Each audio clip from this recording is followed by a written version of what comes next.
We just got word of load shedding that's happening in a few minutes, and all that I can think of is words that come to mind like despondent, discouraged, powerless, literally.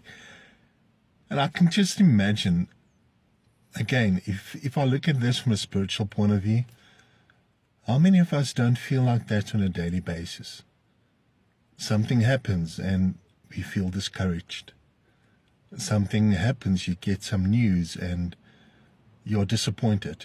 Something happens and it's so far beyond your reach, your limits of what you're able to do, that you feel completely powerless.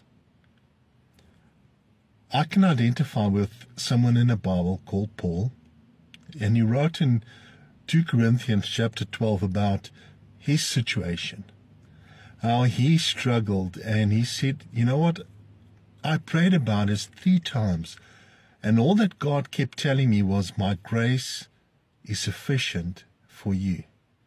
But through this ordeal, Paul learned something amazing. And I want to share it with you this morning. Paul says, 3 times I pleaded with the Lord about this, that it should leave me. But he said to me, my grace is sufficient for you, for my power is made perfect in weakness. Therefore, Paul says, I will boast all the more gladly of my weaknesses, so that the power of Christ may rest upon me.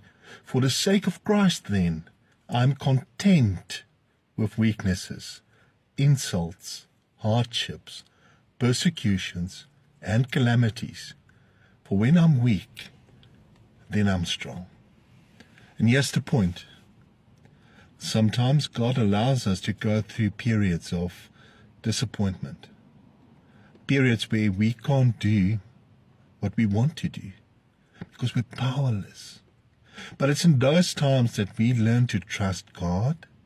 It's in those times that we get to know God like we wouldn't have ever had the opportunity to if we were strong enough to do it ourselves. And Paul says, in those times, you know what? I become like a piece of mirror that reflects God's power, because I become the showpiece, the way that God shows the world what He's able to do when I cannot do it myself. So this morning I want to bless you with this.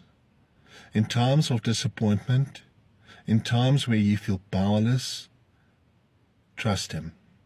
God will never fail you. He will never leave you. He will never forsake you. Until next time, God bless. Keep safe.